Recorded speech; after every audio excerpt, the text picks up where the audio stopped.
Hey, what's up, lightboltjoe here. Today we are going to discuss the 2016 book by Rick Riordan, Demigods and Magicians. This is a crossover book between the Greek stuff we know and the Egyptian stuff we know. So we have Carter and Sadie Kane, and we have Annabeth Chase and Percy Jackson respectfully intertwining together. So there's 3 stories in this. There's 3 short stories in this. Collectively, it's 187 pages long for all 3 stories. And then there's like a brief bit at the end. See, 187. And then we have the first bit of Magnus chasing the gods of Asgard, right? This Sword of Summer. That was the first book. So we have the intro to Magnus in this book. So this came out in 2016. The last Kane Chronicles book was The Serpent's Shadow. That was 2010, 2011, 2012. And Heroes of Olympus started in 2010 as well. So that was 2010, 2011, 2012, 2013, 2014. So this came out 2 years after. This came out 2 years after The Blood of Olympus, which is book 5 in the Heroes of Olympus books. We got to talk about those books. But the 3 short stories, The Son of Sobek, came out at the end of the paperback release of the first Kane Chronicles book. What was the first Kane Chronicles? The Red Pyramid. Then you have the what? Crown of Ptolemy is the 3rd one. Something of Serapis. The Scepter of Serapis? The Staff of Serapis. The Staff of Serapis came out at the end of the paperback of book 2 of the Kane Chronicles, which is, God, everything is blending together. Throne of Fire, okay. And then the 3rd, the Crown of Ptolemy, came out at the end of the paperback of book 3 of the Kane Chronicles, which is The Serpent's Shadow. All right, there we go. I don't remember when the paperbacks came out of the Kane Chronicle books, but in 2016, the culmination of all 3 books, the compilation, that's the word, not culmination. It's the same word. Culmination is when things come together. Compilation is you're putting together a lot of stuff. Yeah, sure. So this book is awesome. Son of Sobek, you have Carter and Percy interact. Now, pause. Okay. Timeline, and I could be wrong with this, but I think it's a year after this Serpent's Shadow, I think, because Carter mentions the winter after last as a time reference, and what? Christmas Eve is when like their adventures started, and then their 3 books of adventures was taking place during a 9-month time period. So winter after last means 2 winters ago. So if we're ending the Serpent Shadow in like September, right around the spring equinox, give or take, the fall equinox, give or take, that means winter was 1 year ago. So that means a year has to pass for it to be 2 winters, I think. And then I think that this falls after The Blood of Olympus, with Percy and Annabeth, having side adventures and stuff, right? I think. Someone correct me if I'm wrong, but I think that's our time period. A year after Serpent Shadow and right after Blood of Olympus, give or take. The 3 stories themselves take place a few months in between each other. So The Son of Sobek is the first one. You have Carter Kane and Percy Jackson. I couldn't remember his name for some reason. I should have worn my Camp Half-Blood shirt. I'm a failure to society. It's bound to happen. The 2 of them are trying to fight this gigantic crocodile monster in the marshlands of Mauritius. Now, Mauritius is a spot on Long Island. There's a beach, there's a bay, it's Long Island. It's the South Shore of Long Island. So, it's coastal stuff. So, a lot of suburbs, a lot of gray roofs referenced, which is hysterical. I live on Long Island, so I'm well-versed in the placement. Montauk Highway is referenced. Love me some Montauk Highway. Different diners on Montauk Highway. Great. And Carter and Percy don't know the other person exists, obviously. The Greeks don't know that the Egyptians exists. The Egyptians don't know that the Egyptian magicians don't know that the Greek demigods exist, and then vice versa. Okay.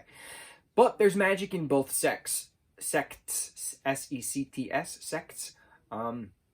So Percy and Carter think that they're respective monsters that need slaying aside from the crocodile. Then they realize throughout all of this that they're not, that they have to be either a magician or a demigod, respectfully.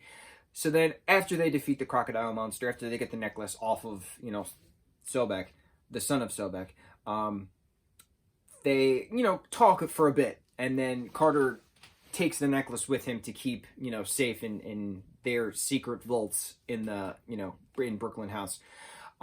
Within the Duat, of course. So they explain, they go over how the Duat and the Mist is similar, that the Mist is just one level of the Duat. We go into more of that of the Crown of Ptolemy. But it was nice having the introduction of the two characters meet, having the different mindsets of the two characters come together. That was cool. So then we have, and this was in Carter's perspective. So Carter was speaking in first person. The staff of Serapis, we have Annabeth Chase and Sadie Kane meeting on a subway. And then it takes place normally in Rockaway Beach, mainly in Rockaway Beach. So Rockaway Beach is a part of Queens. It is one of the barrier islands on Long Island. Queens and Brooklyn geographically is on Long Island, but I don't know the term. It's not geographically. I don't know the term. They are 2 out of the 5 boroughs of Manhattan, of New York. So you have Manhattan as a borough, you have the Bronx, you have Queens, you have Brooklyn, you have Staten Island. Those are the 5 boroughs of New York City. But Queens and Brooklyn are technically, geographically, on Long Island. So Rockaway Beach is a part of Queens, which is like a bay across from JFK, John F. Kennedy International Airport. Here's all we're learning a lot through all of this. So the staff of Serapis starts out on the subway, and then it takes place primarily in Rockaway Beach, on Rockaway Beach. What is the staff of Serapis? What's going on? So Serapis is a Greek and Egyptian god, and we know this because Ptolemy was a general in Alexander the Great's empire. And when Alexander died, Ptolemy kind of inherited, that's not really inherited, took over Egypt, and he declared himself a god king as the first Greek Egyptian pharaoh, and then he had everybody like worship Serapis, who was just a basic villager god, but like he became like the main god. And so Serapis is back now. His staff is 3 animals coming together in one like cornucopia kind of thing, like on a rod, and that's the staff of Serapis. So Sadie and Annabeth, this is told in Annabeth's perspective, third person though, like she said this and she did that, not I said this and I did that, which was interesting change from the first one.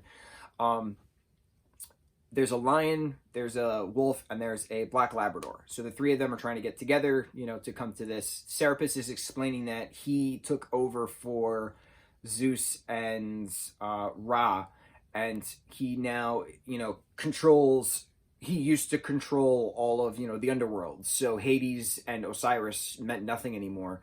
And that Serapis, the 3-headed canine who guards the underworld, who guards Hades, Greek-wise, transformed into his staff. That's where the 3 beings, that's where the 3 entities comes from, the lion, the wolf, and the Labrador. So Sadie and Annabeth are trying to figure out what to do. They realize that if they combine Greek and Egyptian stuff together, that they can actually work to defeat the monster together.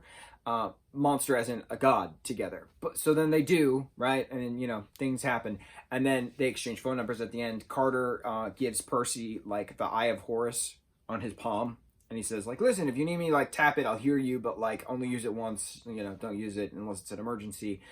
Sadie and Annabeth exchange numbers, and Annabeth says, listen, like, monsters can track us through phone, so like only call me in an emergency or vice versa. And she's like, yeah, cool. No texting. Or no Instagram funny pics or something like that, which was funny. So the question then was, why is the son of Sobek randomly about, and how did the god Serapis come to be again? Like, what's going, someone's controlling all this. So they find out that the mastermind behind all of this secrecy, craziness, is Setney, the crazy, maniacal, chaos-driven magician that we know and love, Setney, Setney, Setney. he escapes in the Serpent Shadow. Last time we see him is he escapes with the Book of Thoth.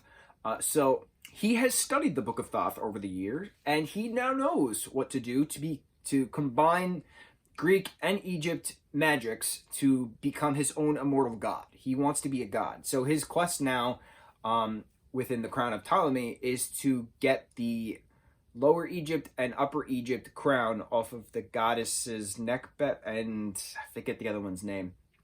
So he brings them back from the realms, steals one's essence. Nekbet fuses with Percy at one point. Annabeth and Sadie exchange secret stuff, which is really Sadie's Ren, which is really her secret name, which is a part of her soul, in order to understand how to read Egypt. And then they combine Egypt and Greek magic with Percy having an avatar of Nekbet to, defeat Setne, and all this chaos ensues on Governor's Island.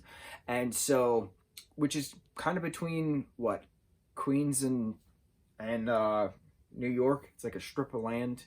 Like there's an old fort there from like the Revolutionary War. Of course, it's crumbling, but like it's still there. Things. So having the four of them in Percy's perspective now fight and try to figure out how to combine Egyptian and Greek stuff, right? How to defeat this chaos magician. And they figure it out, and they trap Setne in a snow globe, and then Carter takes it away, and like all is well. But they realize that, other stuff can happen moving forward. They should all be on lookout for each other. If my memory serves me correctly, the only other reference moving forward of Egypt, Brooklyn House stuff, is when Rachel Elizabeth Dare talks to Apollo and Meg McCaffrey in the Trials of Apollo book, saying that she sees stuff in Brooklyn, but like she can't actually place it, right? But like, I think that's it. I think that's it. I mean, yeah, we have a Greek and Egyptian god, the silent god, again being a prevalent plot point in the Trials of Apollo, but like, we don't get any more Sadie and Carter Kane aside from like another tiny like Kane Chronicles handbook, but like it's not like true story. I mean, yeah, it's canonical, but it's not like true story. These are three true stories like coming together, which is pretty cool. So like, I need more. We need more. This was so cool. I just love seeing the characters that we know and love coming together in this Camp Half-Blood saga that we all know and love, written by Rick Riordan. So to have him combine characters from two different franchises into one, awesome. I need more. I need this to be part of either the show or the movies, because Netflix is doing Kane Chronicle movies, and Disney Plus is doing Percy Jackson and the Olympians series. So I'm curious how that crossover event will happen. If it does happen, I want it to happen. But yeah, we talked a lot. Stuff. This is a lot of stuff, a lot of awesome stuff, and I need more. So we're going to start the Heroes of Olympus books. The first book is called The Lost Hero. Those are large books. Those are thick textbooks.